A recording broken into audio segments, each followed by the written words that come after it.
If you've been following the same training and nutrition advice as everyone else, but getting wildly different results, your genetics might hold the answer.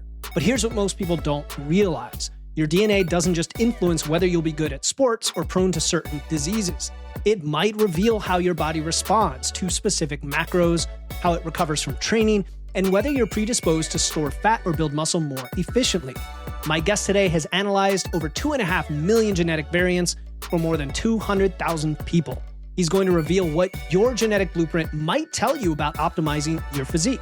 You'll discover the specific genes that may influence your body's response to training and nutrition, learn how to interpret genetic data without falling for overhyped marketing, and find out whether personalized health based on your DNA is the next revolution in health science.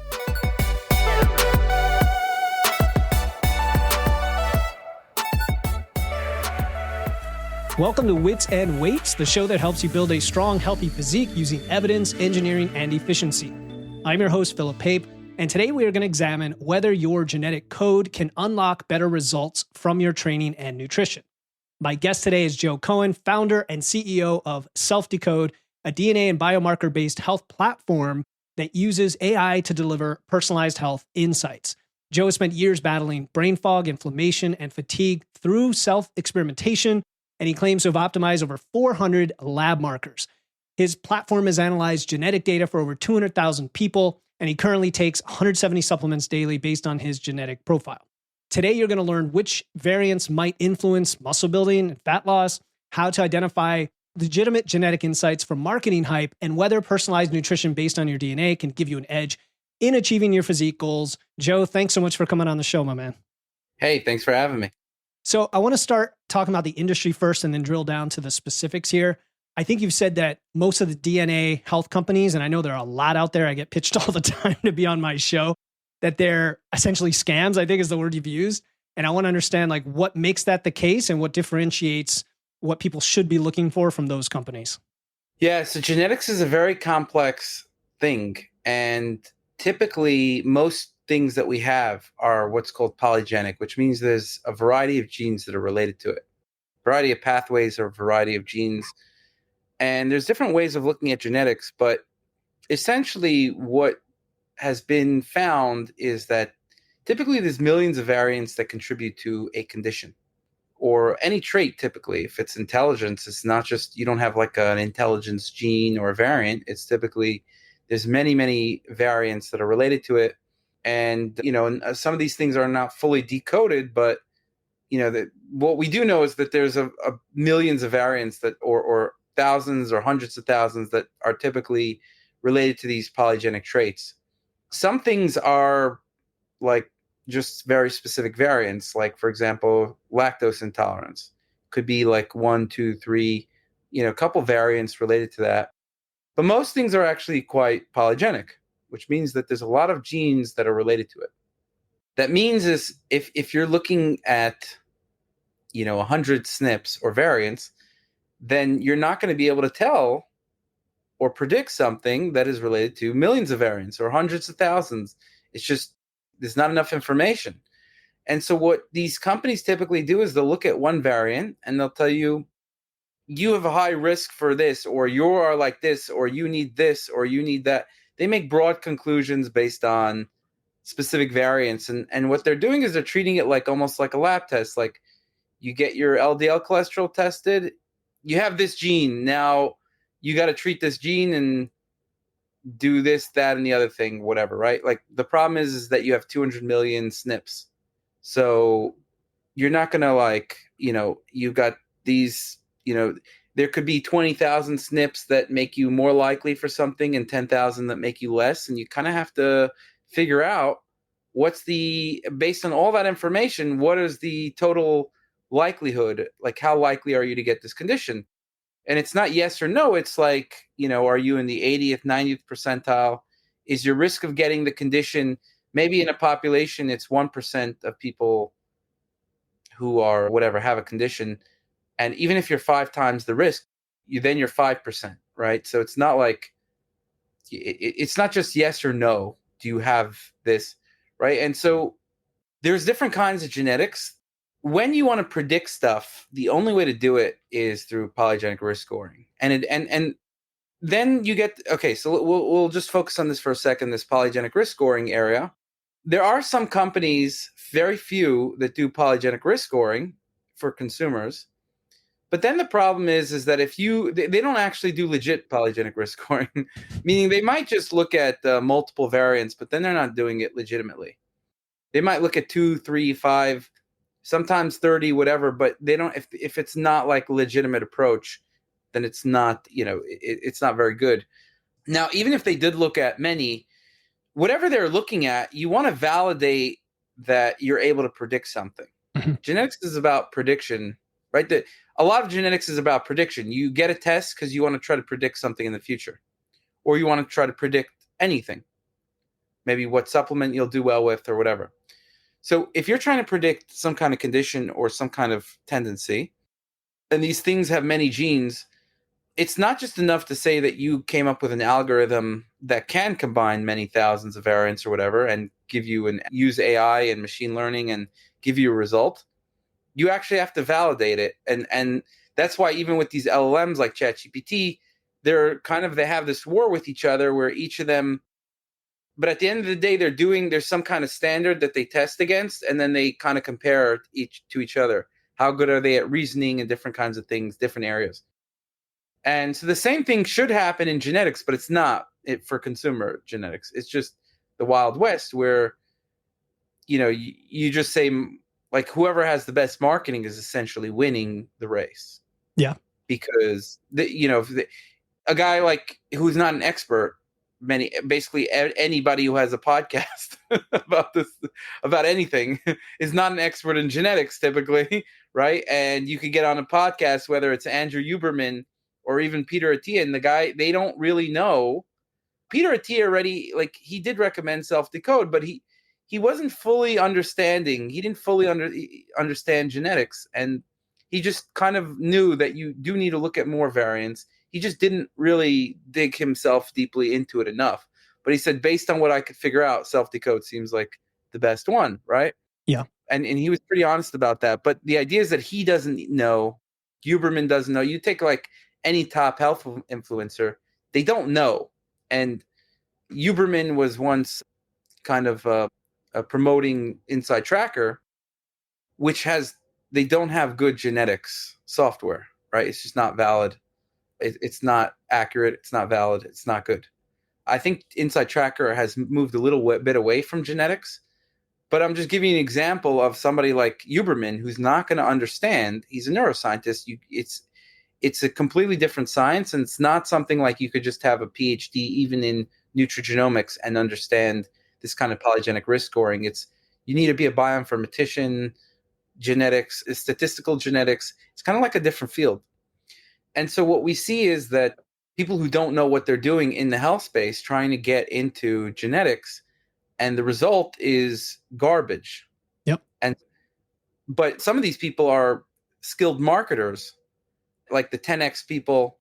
There's some other people, right? Like, they're good at sales. Grant Cardone doesn't know the first thing about anything related to science, but he's a good salesman. So he doesn't need to know. It's, same with Gary Brecka, doesn't know anything about genetics. But he's a great salesman, and he can, like, look at somebody talking about hydrogen water and be able to formulate some sentences that sound good, but he doesn't know anything about genetics. Yet he's selling a genetic test as if this guy's the expert in genetics. Yeah. I'll tell you what, you're preaching to a big choir here, because like the tagline of this podcast is skeptics of the fitness industry. You don't even have to get into AI, informatics, genetics to see that kind of extrapolation from data to make wild conclusions and fearmonger things, right? Because it goes viral, it gets clicks, it gets attention. Exactly. And you see so much misinformation. That's why I wanted to have you on. I've had a few other folks in this space on, and I understand it's like a very emerging field. And what you just said, like garbage in, garbage out. If the data is not actionable, not only can you not do anything with it, it's useless, but I think it could also lead to, unintentional actions and fears and, oh my God, I'm at risk for this thing. And like you said, it's 500% higher risk, but that's relative to a 0.1% risk in the population. So it's all relative. I think all of that's important, which is why I wanted to start there. Because then the question is, okay, if people are like, I've optimized for my system in my life, my fitness system, the basics, I'm training, I'm eating my protein, I am moving around and I'm doing things like that. And I'm tracking, right? We talk about tracking all your lifestyle metrics, the things that you can easily do with like a smartphone. And they want to go to that next level. That's where I think some of these interesting avenues like genetics come in. I've personally had tests done, and you're right. Sometimes they will just take a single snip and say, okay, you're a carb burner. And I'm like, what is this? Like, how does that help me? And is it even accurate? And how do we trust that information? So for the purposes of this audience who's concerned about optimizing their biology and optimizing their health and lifestyle, can you, as the owner of SelfDecode and your platform, say with some reasonable level of confidence that certain variants influence specific things that we can act upon, like your recovery or how you train or what you eat? To be very honest, I could go through it, but fitness is probably you could do okay. So you can make actions for everything related to genetics. There's always something you could do, meaning like it's giving you information, and if you have good genetic software, then it'll give you good information. But it's not going to tell you exactly which exercise you need to do. If you need to do more forearm, training, or it's not going to tell you. That'd be incredible. It's just not going to have a robot tell you everything you need to do. Yeah. Right. It's not going to tell you if you need to stretch, 5 minutes instead of 10. Right. It can't get that exact. Right. So you got to understand what it can or cannot tell you. Mm-hmm. In general, though, the predictions, you got to understand there's also a hierarchy. It's not necessarily something's wrong or right. There's a hierarchy of how accurate something is depending on the topic.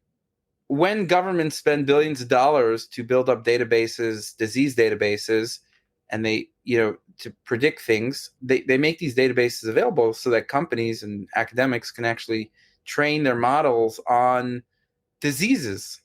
And so diseases in genetics, you can actually predict reasonably well because there's been a lot of money pumped into it. There hasn't been a lot of money pumped into how much, like in the nutrition stuff as much. Mm-hmm. So it doesn't mean that it's wrong. It just means that it's not as accurate as the disease stuff. And even with disease stuff, there's things that are just going to be more genetic and things that are going to be less genetic. Yeah. Prostate cancer and cardiovascular disease are pretty genetic, and it's also very predictable. Whether you're going to get prostate cancer, cardiovascular, these are type 2 diabetes, also very predictable. So there's like a lot of this, there's about, I would say there's about 150 conditions that we can predict reasonably well. Mm-hmm. That if you have high risk, you probably want to do something about it. There's some change you're going to want to make. That is one way to look at genetics, where you look at a total risk. So I think it's a good idea to go through the different kinds of genetics, because it's not just one thing. There's the polygenic risk scoring genetics, which is useful in the sense of if you want to know what you're at high risk for. And typically there's ways to reduce the risk, whether it's prostate cancer or anything, cardiovascular. There's always hundreds of things you could do to reduce your risk if you know exactly what you need to prevent. So, just for prostate cancer, for example, tomatoes and lycopene, that helps prevent prostate cancer. It's one thing. There's many things, green tea, different things. There's some supplements, there's a whole bunch of different things you could do potentially to prevent prostate cancer. I wouldn't say that these things are a treatment. If you have prostate cancer, you take lycopene, your prostate cancer is going to go away. It doesn't really work like that, right? But for prevention, it makes more sense. I wouldn't say if I had prostate cancer, I'm not going to be like, well, I'm going to eat tomatoes and it's going to go away. Mm-hmm. But if you're eating tomatoes over many, many years and you're taking supplements, then it can push that off for 20, 40 years, right? Enough so that it's not relevant, because you could live to 100, 120, whatever the technology we have at that point is, and it's not going to be as relevant. So you want to push it off as much as you can. And none of the nutrition and supplement stuff are going to make you live past 120. I think 120 is something that maybe you can get to with all the latest and greatest supplements and drugs and lifestyle stuff. But then after that, it's kind of just like, we need to replace your limbs and shit. Cyborg. Exactly. So, but that's one thing that genetics can do. It can help predict diseases pretty well. Yeah. No, let's compartmentalize here, because early on, your first answer, you were talking about the polygenic nature of some of these and how sometimes it's hundreds, if not thousands of genes that come together, maybe millions, whatever. And I remember reading recently, they discovered all the genes that comprise stuttering, whether somebody stutters, and it was like 40 something, genes that they identified. That makes sense. Right? That makes sense. I mean, at least. Yeah. But then I also have heard, like, for Alzheimer's risk, there are those that there's like one snip or two snips that can give you a big indicator. No, that's wrong. No, it's not true, right? That's millions. Wrong? Yeah. Okay. Alzheimer's is millions. Exactly. Yeah. So that's where the misinformation is. And then when you mentioned lifestyle, you mentioned tomatoes for prostate cancer, my mind always goes to the hierarchy of things you do in your lifestyle. In other words, you wouldn't want somebody to say, well, the answer is the tomatoes. More like that is going to nudge things in the right direction, but you still should be doing other things. I also think there's something every human should be doing, no matter what, for a healthy lifestyle that probably also reduce the risk of all of these things. That makes sense. Like strength training, muscle-centric medicine is, I know, a hot topic term today. Mental health, right? I read about the link between depression and diseases or dementia-related, Alzheimer's and age-related dementia, right? And so there's like a cascade of connections between these things as well. Where am I going with all this is, how do we get people to know what they should do no matter what versus how they should target in on the things that are most important to them and then make these changes, like eating more tomatoes? Well, I think the things that first of all, I think people need like motivation. There's some things we will tell you that strength training or some kind of aerobic exercise is associated with lower risk of prostate cancer or whatever it is, right? And that does repeat itself a lot. So there are certain things that everybody knows and sometimes people don't do, but you might sometimes need some more motivation to understand why exactly you need to do this, right? Mm-hmm. When it comes to these recommendations, like you said, you're going to be at risk for, let's say, 20 different conditions or whatever, right? You're not going to take a supplement for every condition necessarily. But what we can do is we look at all these conditions, all your blood tests, and we can tell you like a best fit. This thing is going to help you with the most things that you have issues with, the most risks that you have, including you're also able to put in symptoms, conditions, and goals. We could take all that into account, and then we give you the whole list for whatever we recommend. We say, here's all the reasons why you should take it. So it gives you a very clear rationale about all the reasons you should take it with the references. So I don't think all because you have a high risk for one condition that you need to take every supplement to prevent that condition. Mm-hmm. But it should nudge you in the right way. And then the question is, okay, well, you need to be nudged in different ways based on all these different information. And so you need software to put that all together for you and tell you what you should be what's the most important thing for you that's going to help with the most of things and the most important things. So that's kind of how we make recommendations. It's by nudging things higher up on the priority list. So if you have a specific variant, it'll nudge it up a little bit for a certain condition. And then if you have a risk for that condition, it'll nudge it up in the list. If it's a serious condition, it'll nudge it more. Kind of, it goes on like that. So, and then, if you have a symptom, condition, or goal, it'll nudge it up significantly more if it helps with that. So then once it'll see the whole picture, like, whoa, okay, this thing helps with all these different things, my labs and this, and it gives you a much bigger picture. It lets you see, wow, okay, now I see why I need to take this, not because some guru told me necessarily, to do this. And you could also see for certain things that everybody knows they should be doing. Exercise, you could see all the different reasons why you should. And typically if someone says they exercised already, we hide these kinds of recommendations because they get pissed when they see exercise as a recommendation. They're like, I already know I need to, I already do it. Yeah. No, I like that. That's the essence of personalization. I think the word personalization gets overused in the industry and people are like, yeah, we personalize the program to you. Give us your age, your height, your demographics, and we'll give you a template that's exactly. Yeah. And what you're doing is you're personalizing the output based on collecting all this data, using Power Assist and tools, of course, to interpret it, and then linking it to what you've validated is worth going after. So my question then is, I think you personally take a ton of supplements. Have we validated that the supplements themselves or these recommendations will actually do the thing? Is the data just as strong behind those behavior and supplement type recommendations as the genetic root cause is? Does that make sense? Is it validated as well? We validated the prediction as it's a good prediction in terms of it can predict these kinds of conditions in the future. Meaning it's predicting that you have a high risk. So not everybody's going to get it. It's still a probability. Again, it's depending on how healthy you live and all these other factors. But the genetic part we know is true in the sense you have a high genetic risk. So we're clear about that. That's been validated. The other stuff, like, does this recommendation work? It's very hard to validate that, because what we can show you is all the rationale as to why it's being recommended, which is what we do. And then you can choose if you want to take it or not. Right? You can't validate something we're recommending is going to prevent. It's already validated that there's studies showing that something helps prevent prostate cancer. So we're not doing the validation for that, or at least there's studies related to that. But what we're doing is we're just putting that information together for you so that you can then make a decision.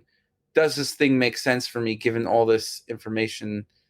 And then you could either do it or not, right? So I wouldn't say that that's, you can't really validate that per se, but that's why we give you all the rationale so that you can make an intelligent decision and be like, okay, I think this makes sense or not.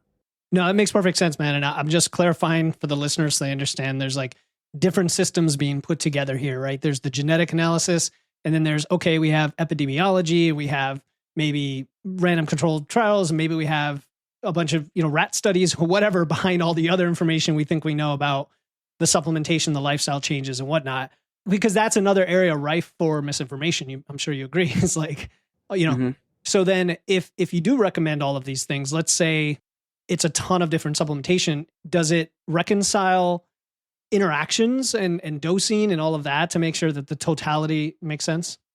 Yeah, I mean, it does give you standard dosing. It doesn't change the dosing based on it, just because there's too many unknowns there, but it just tells you what is the best thing it prioritizes what's the most important thing for you. What are the most important things? And then you could keep going down the list and see, like, okay, so here's my top 10, top 15, top 20. You can just keep going down and see what makes sense for you to do. Cool. And going back to the genetic variations, I know you mentioned it's very hard. It's very infrequent that you're going to have like one gene that's going to affect a clear outcome. There's something called the speed gene, I think, ACTN3. I was looking up just some genes to ask you about, and this is one that has to do with fast twitch muscle fibers. Like, if you take that example, right, how actionable is something like that? Like, if you know for a fact, because there's certain things I've seen with other services, they'll say, okay, you're a morning person versus a night person, so you need to go to bed earlier or later. Or, you burn carbs better than you burn fat. And I'm always skeptical of those conclusions. So what are your thoughts on that? I don't personally know what to do with the fast twitch fiber one. Like, what are you going to do with that information? I mean, we have differently. It, I don't know. Yeah. I don't know. Higher reps versus lower reps. I have no idea. I don't think I would train. That's what I'm saying. Like, there's specific things, like, I don't think you're going to figure out higher reps versus lower reps based on your genetics. You just got to train and figure it out, right? Because that's the advice I would give. You're going to figure it out when you train. Yeah. What you could do is, like, let's say it could tell you what your natural VO2 max tendency is, and then it could give you ways to improve your VO2 max. And some of those improvements could be genetic based.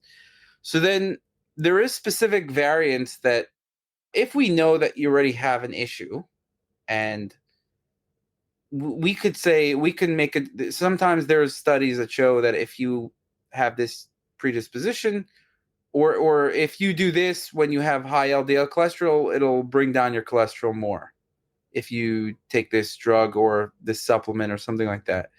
So there are studies done like that, and we put that in the software.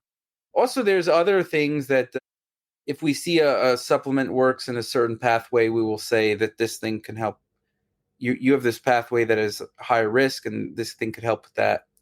Or, for example, if we see you have a predisposition for lower vitamin C, and vitamin C is related to some condition like low vitamin C. We could say that, put it up higher on the list and say, because you have this predisposition. So that's all explained. So there's kind of like the macro picture, which I think is important for genetics. You want to see what you're at risk for. And then there's like going into the details where sometimes you might change up a recommendation for something. Like you might try something else first. Like acne could be from like 20 different causes. So this is an example. My girlfriend had some acne, and I gave her some general stuff, and that helped, but not completely. And then we were trying different things, and I was actually waiting for a genetic test because I thought that would help to see if it's actually genetic or not. Turns out it's not. And she said nobody in her family has it. So it's like something that's not genetic with her. And I also saw it wasn't like, I was already suspecting that it was hormonal, but we didn't have the data for it. Now we see that it's not genetic.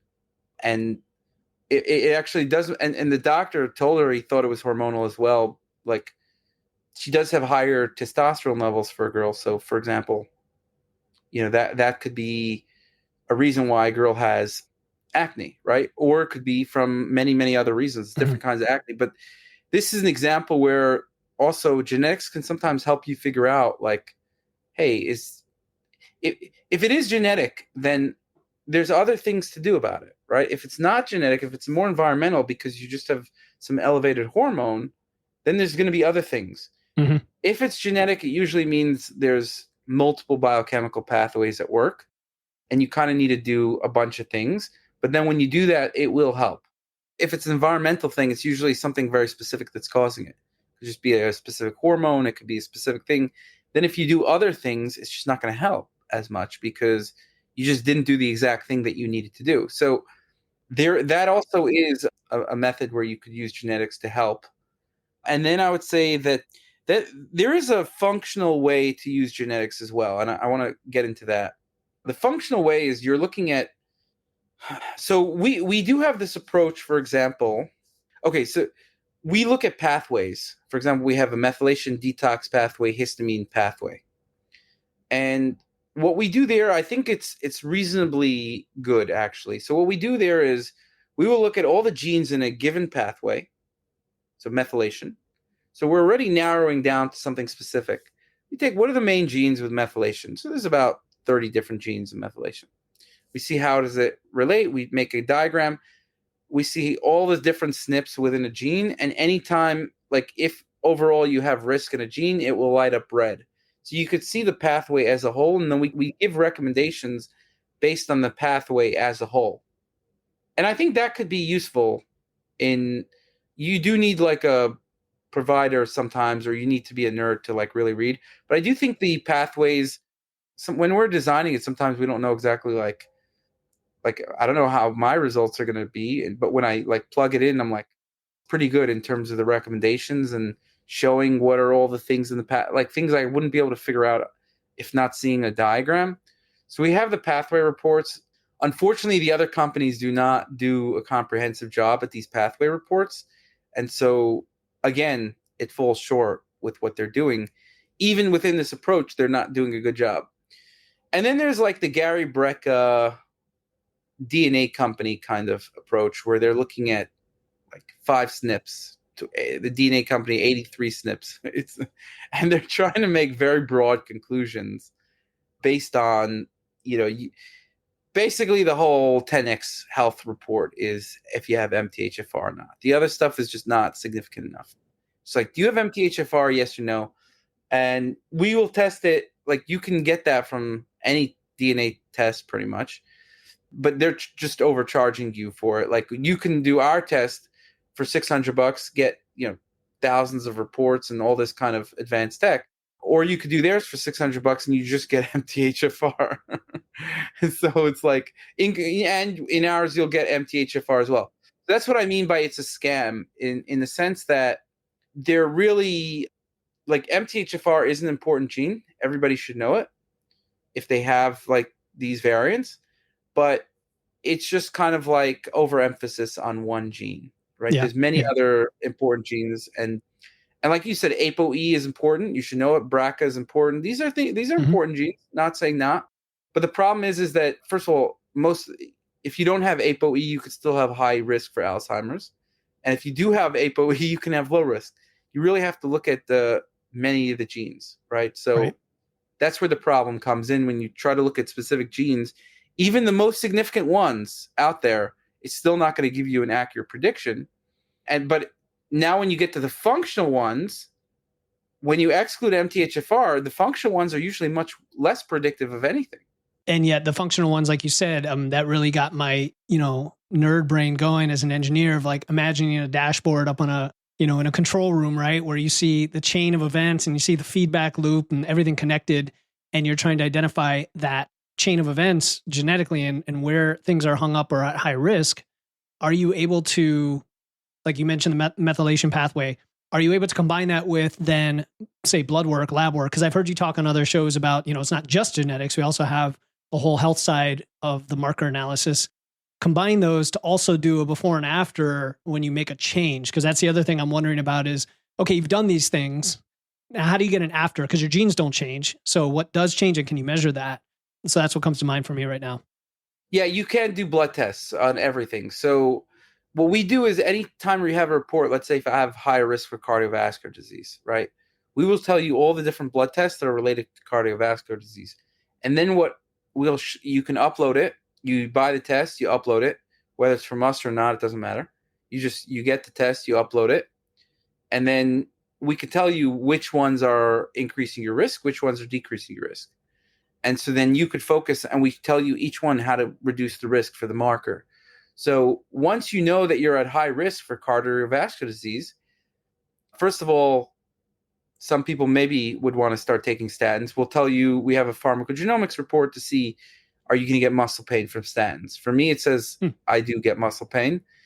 And I just, I'm an experimenter. So I'm like, let me see.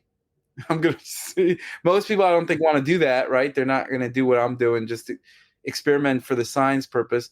But I took it and I got very severe muscle pain. Interesting. And also, yeah, so there's kind of like, there's like the pharmacogenomics part of it, which is pretty good. So you could see that if you do have specific variants, pharmacogenomics is typically of a specific variant, you're going to do worse or better with a drug. That does have an influence. I'm not saying not. The problem with some of the supplements are sometimes there's studies, a lot of times there's not. But even then, it's not going to say to take a drug or not if you just get your pharmacogenomics report. You still need to see, are you at risk for the condition, right? Like you have to see a lot more information. Mm-hmm. So you really need a very robust, comprehensive platform. But yeah, so let's say someone has cardiovascular disease. If you also you could have the risk from genetics, but you might have low cholesterol. I mean, you're still high risk. Mm-hmm. It's actually what the recent study found in, a top journal that we didn't publish this one, but we have our own studies that we publish on our results, which shows that we have the best results. But when we benchmark it, but this study was just showing that cardiovascular disease in genetics, if you have a high polygenic risk score for cardiovascular, it's actually more important than pretty much any other risk factor that you can have. Blood pressure, cholesterol, it's like pretty much tied with like blood pressure, which is pretty huge. So, but it's more important than cholesterol, than high cholesterol or any of these other markers that you might have, even like inflammation.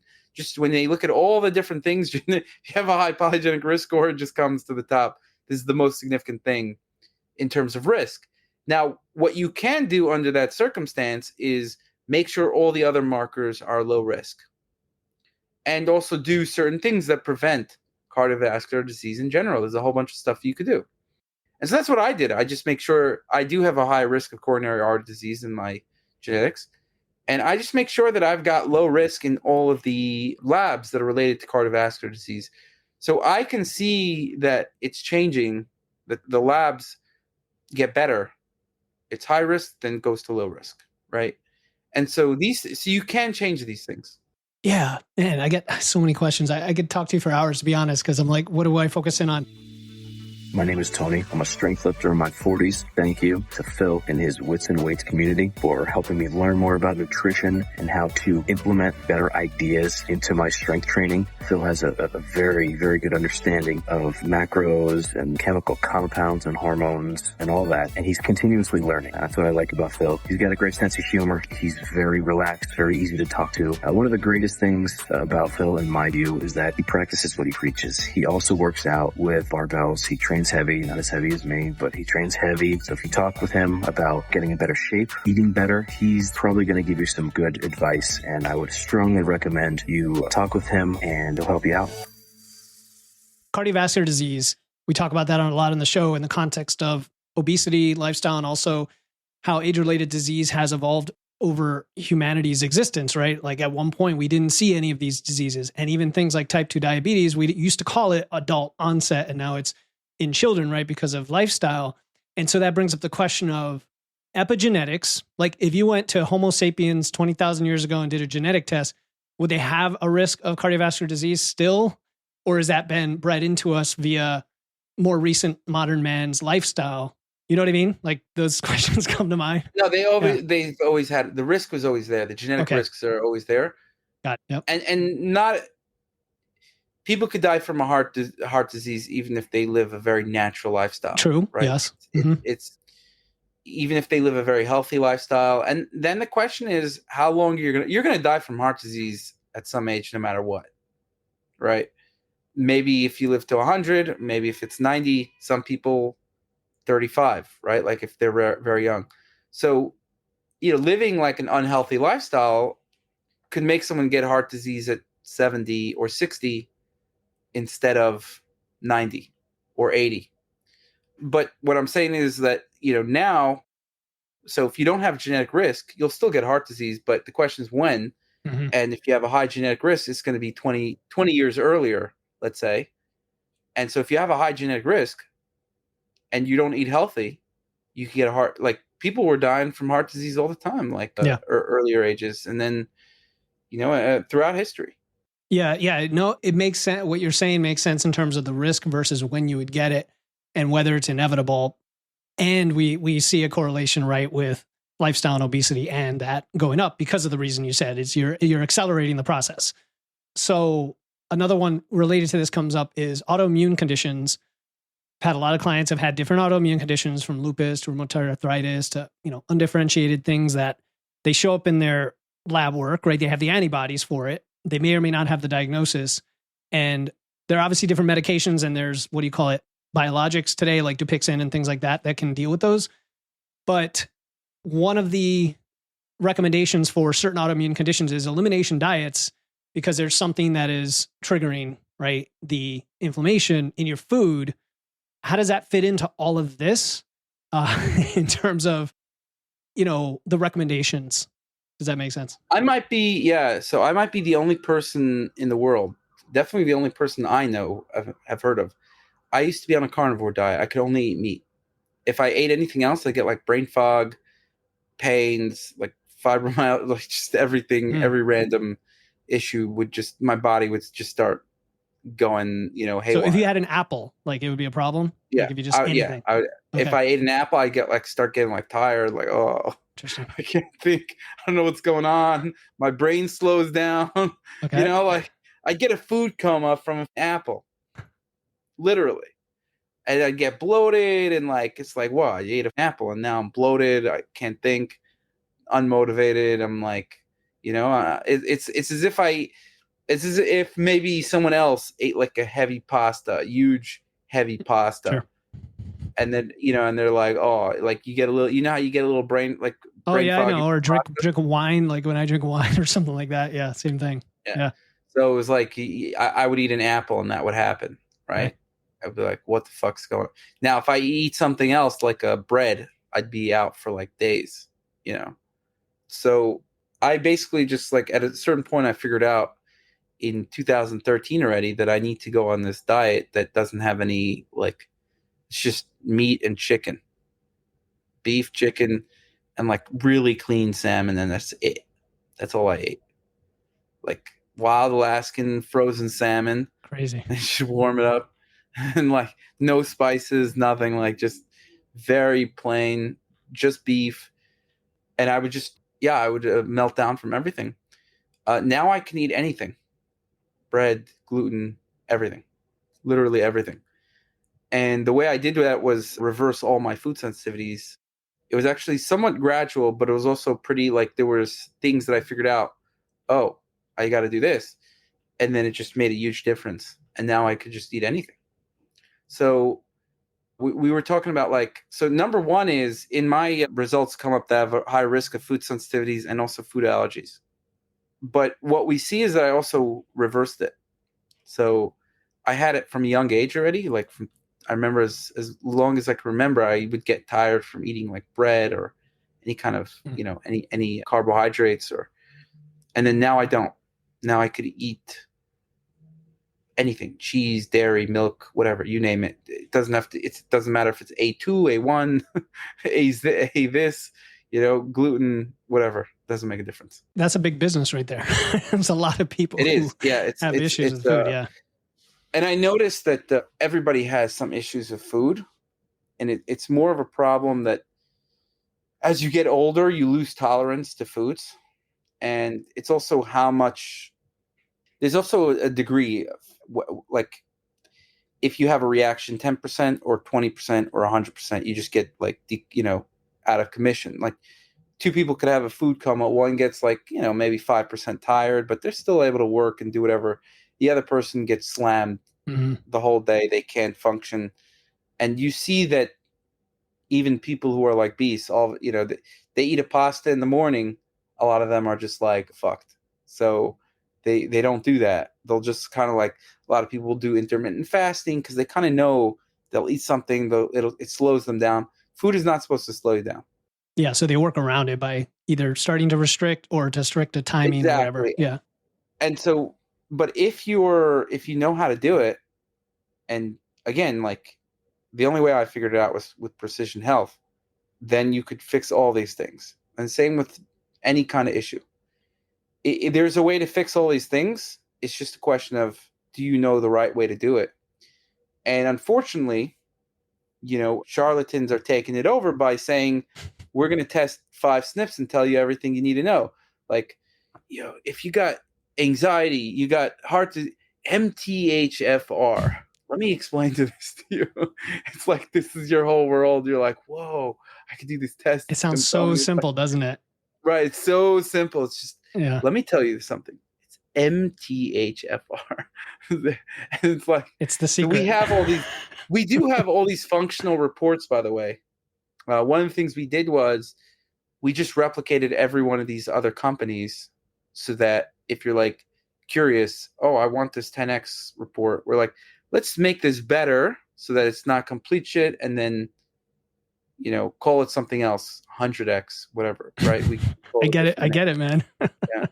So wait, before we get off the food thing, because I know we're almost out of time, is like, just give me one example of how one of the foods you were intolerant to, how you overcame that. Like, now I'm really curious about that. So for me, with food intolerance is not one reason why you're intolerant to food. And it's very kind of, I would say that I figured things out over time, but there was a very big acceleration. So I figured things out from 15 years ago already, but there was a very big acceleration in the past couple of years because of how intelligent the software and just precision health has become, like, more accessible to blood tests, better software. So in the past 3.5 years, think about it like this, like, I reduced the food sensitivities, but it was at a point where my diet was like, I could eat vegetables and fruits. And so it was like, okay, I'm not just eating meat and beef, right? Like, I'll eat, and then I was kind of eating some fruit, nuts and seeds sometimes, but then I just figured out one thing at a time. Boom, boom, boom, boom, boom. And like each thing I figured out, I was like, whoa, the sensitivities went down more. 80%, 90%. Now I can eat this. I eat avocados. I remember just reacting to every single food. I eat avocados, boom. And then, like, 2 years ago, I would not react to 60% of foods, then 70, 80%. And as I did more and more things, just now I'm just like, I could eat whatever I want. Like, Now I've got the least restrictions, like people are like, oh, I can't eat this or else. Like if I eat pizza now, I'm fine. I don't have a food coma. Nice.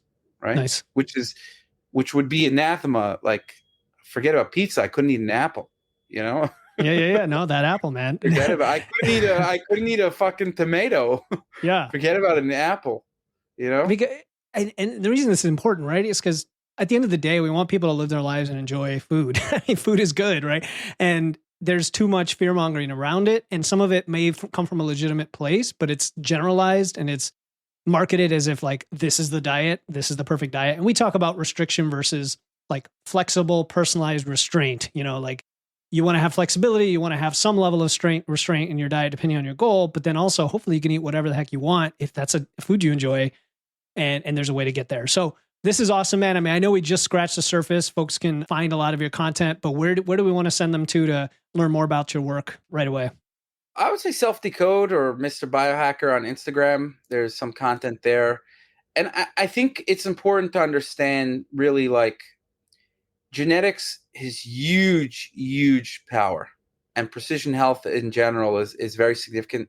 The problem nowadays is it's just going to the person who markets it the best, which is an issue, right? And what are these people going to say? They're going to say that I've spoken to some of these people, most of them. I'm like, you guys realize like what's going, like they usually will bury their head in the sand, but also they're going to be like, oh, we're just looking at the functional genes. And so number one is we do that. We can do that. We do that, right? So that if somebody wants that, it's like, here you go.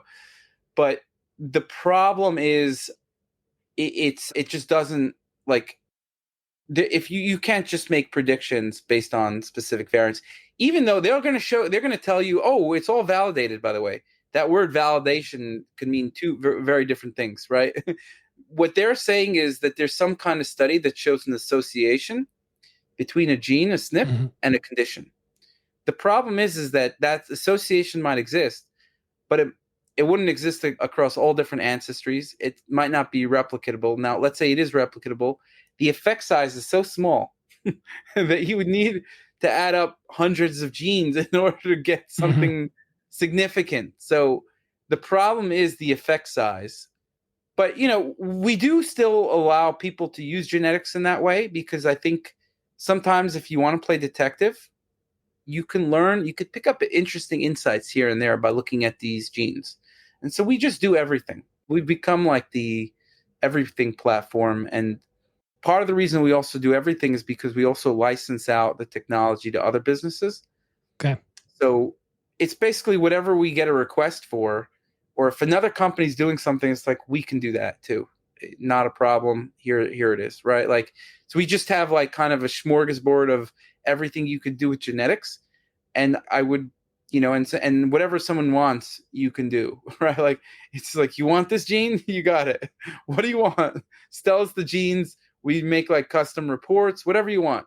If you wanted to make a Wits and Weights genetic report, we can make one for you. You just tell us the topics, whatever you want in there, we put it in there. Love it, man. Love it, man. Yeah, I'm all about data. Like you said, you can't really have too much. It's just, can you make sense of it? And with the power of what we have now with tools and AI and what you guys are doing and the validation, I think that's awesome. People listening are going to be really curious to learn more about this. So we'll send them to selfdecode.com and check out Joe on IG at Mr. Biohacker. And Joe, man, thanks for your time. Thanks for coming on and sharing this. I'm glad we had you to discuss the future of health and medicine and all of this today. Appreciate it. And one last tip is you could also upload your lab tests. For me, it's like a game I play. Can I move my lab results? And what's amazing is that you can move every single lab result. It's unbelievable. Nice. And then so you can interpret the before and after per the question I had earlier, right? And see what you've done. So that's what it's all about. Exactly. Yeah, you gotta change you have to have data that's actionable that you could make a change from and then be able to measure that. Every lab test, every single blood test you take, you can alter. Yeah, 100%. Yeah, it's in your control, folks. All right. Well, thanks for coming on, Joe. Thanks for having me.